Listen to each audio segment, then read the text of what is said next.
تو آپ کے منہ سے راڑ ٹپکنی شروع ہو جائے گی. نہیں سمجھا آپ نے؟ اس میں جنت کی جو حوریں منظر مومن کو ملیں گی ایسے انداز میں بیان کی گئی ہے کہ آدمی دیکھے تو خواب مسکرانا شروع ہو جائے. اسی لیے کہہ رہا ہوں کہ راڑ ٹپکنی شروع ہو جائے. ایک آیت کریمہ خالص والذین آمنوا واتبعتهم ذریتهم بایمان الحقنا بهم ذریتهم، اور جو لوگ ایمان لائے ہم ان کی اولادوں کو ان مومنین ماں باپ کے تابع کر دیں گے.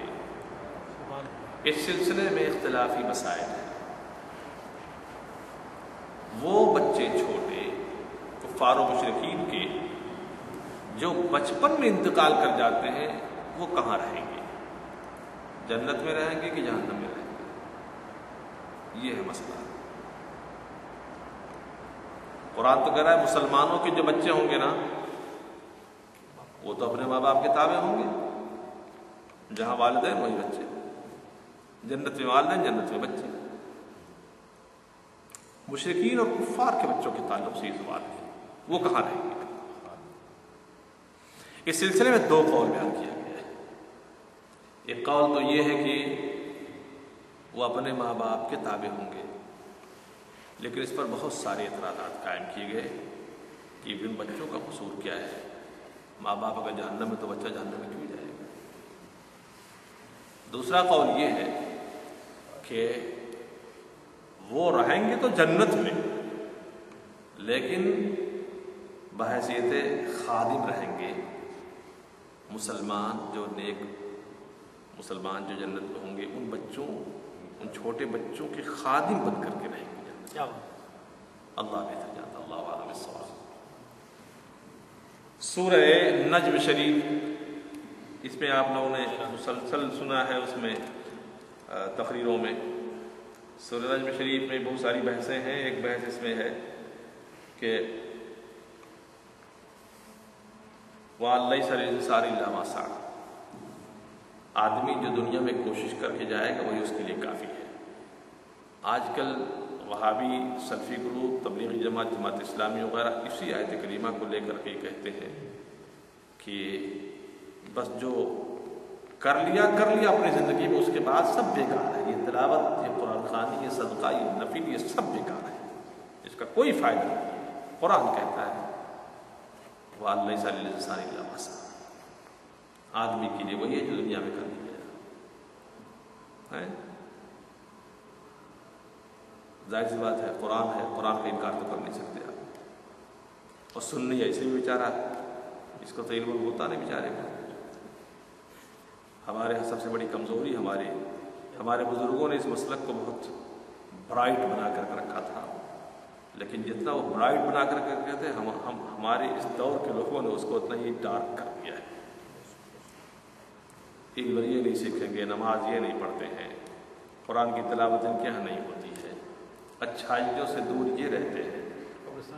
سمجھا؟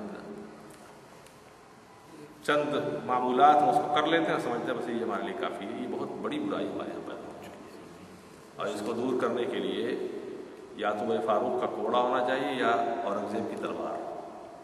دو ہی شکل اس کا علاوہ تیسری کوئی شکل نہیں. مولوی کی زبان کو کوئی تاثیر نہیں ہے، اس لیے کہ مولوی کو تو وہ چونٹی برابر سمجھتے ہیں. علماء کی کوئی حیثیت نہیں ان کے ساتھ. کچھ چیونٹی مکھی برابر سمجھتے ہیں. اب اس قوم کی سدھار کے لیے ایک ہی طریقہ ہے کہ یا تو گھوڑا ہو یا تلوار. سیدھے جب دو چار کو قتل کیا جائے گا، دو چار گھوڑے مارے. ضیاء الحق نے کیا تھا نا، بھلے بیچ گالی دیتے تھے لوگ لیکن ڈرتے تھے ضرور اس سے. گالی تو بہت دیتے تھے اس کو لیکن ڈرتے تھے بہت اس سے. یہی ہونا چاہیے. تو اللہ صاحب آدمی جو کوشش کرے گا، ہم اس کا انکار نہیں کرتے. صاحب کیا بات سمجھ آئی؟ ہم اس کا انکار نہیں کرتے ہیں. اگر انکار کرتے تمہارے اوپر الزام لگا سکتے تھے. صحیح. اگر ہم انکار کرتے تو الزام لگاتے ہمارے اوپر. ہم انکار تو کر ہی رہے ہیں، ہم بھی اس کو مانتے ہیں کہ آدمی جو کر کے جائے گا اس کا وہ اجر پائے گا. لیکن تم یہ سمجھو اور تمہارا یہ اعتراض یا تم جو یہ الزام دو کہ نہیں موت کے بعد پھر کچھ نہیں، سارے معمولات بیکار ہیں، پھر اللہ کے رسول صلی اللہ علیہ وسلم یا صحابہ کرام کے جو عمل ہے اس کے تعلق سے ٹکراؤ پیدا ہو رہا ہے،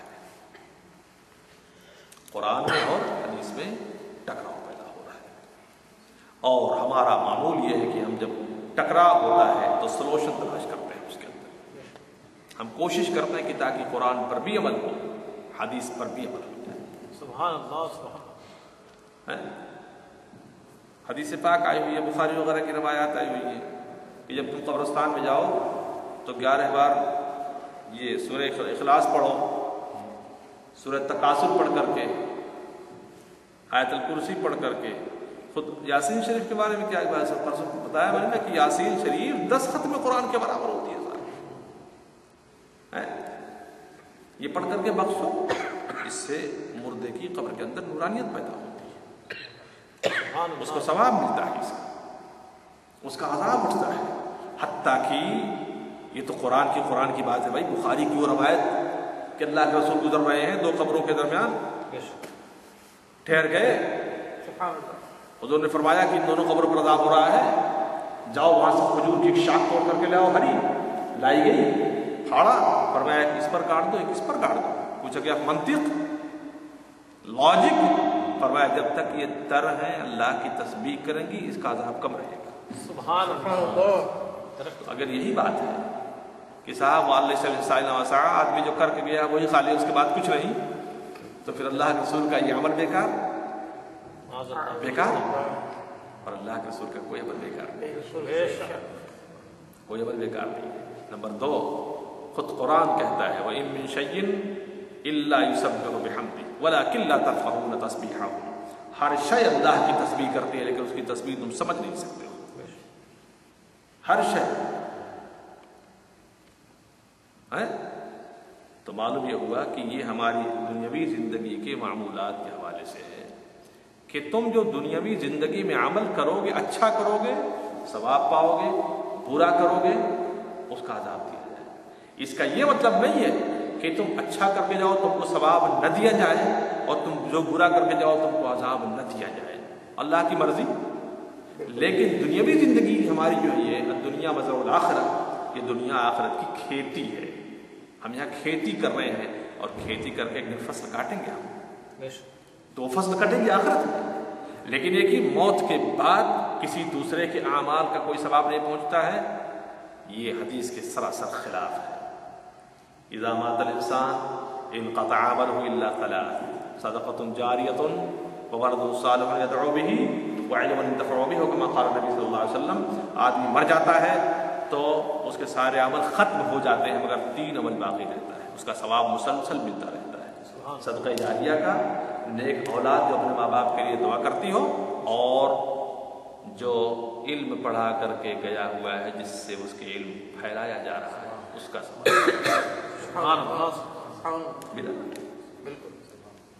بس سورج میں تک چھوڑ دیا ہے، کل انشاءاللہ دیکھیں گے۔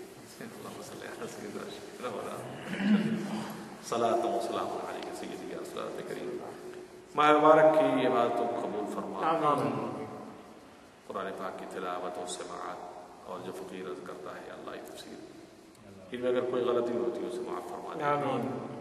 اس ماہ مبارک کی ہماری عبادتوں کو قبول فرما، اس میں اگر کوئی فطور، کوئی کمی، کوئی قصور ہوتا ہو یا اللہ اسے معاف فرما دے۔